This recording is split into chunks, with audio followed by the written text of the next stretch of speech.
pro touring is, you got a lot of Camaros, you got a lot of Corvettes, you got a lot of these cars. You don't have a lot of Datsuns out there. There's a lot of builders, and everybody's kind of got their little method, but it's kind of like what you want to get out of the car. I just wanted this kind of track beast, kind of wild, crazy car, but we do pro touring, so we want everything nice. Then you've got this part of you that's, I want a race car.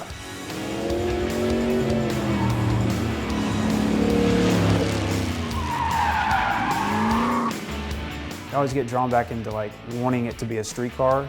So it's kind of, you got these like modes, and you just have to create this balance in between everything. I'm in this small little shop here, and I can barely work around the car. And so when I was designing the body and everything, doing all this work, I'd open the garage door so I could get back from the car, you know?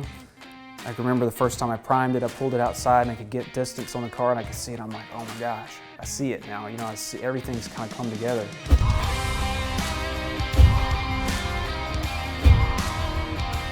It was all kind of just like this creative design process that just kind of just let whatever flow out.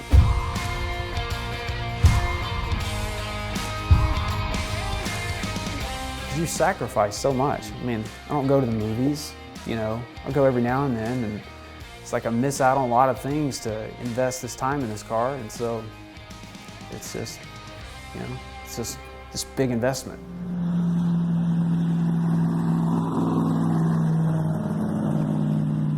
We've got some fresh new young talent doing some things that I know you haven't heard before. 1, 2, 3, listen.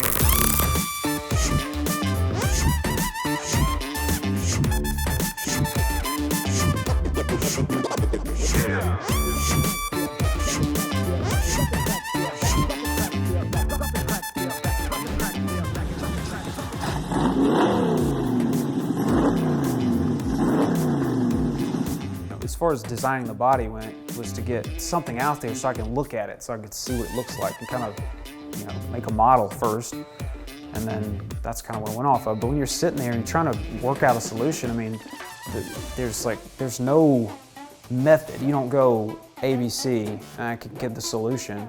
You've got to work through this process because none of this stuff goes together. You're just kind of making it up as you go, you know.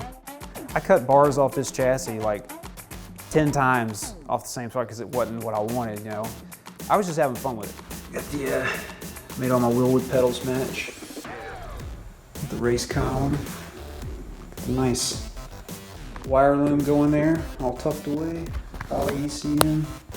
The car would have been cool, my first idea I had, but then as I, you know, went from more of a bolt-on fender flare to a stretched 240Z, it's like, thank goodness this is what it ended up being. I think I like working within just kind of, you're just throwing paint on the picture, you know, until you get what you want. Yeah, you know what, I want this idea to be accepted by people, but in the end, I built it for me, and so that's what's gonna make me happy, and I'm just like, you know, it could have been a complete piece of junk when it went out on the autocross track. You know, I designed everything, designed the chassis, suspension, the way everything's set up in the car, everything. And it's, I mean, it was kind of a Hail Mary. It's, you know, hadn't really driven it that much. You go out there and it runs well, and it just all paid off.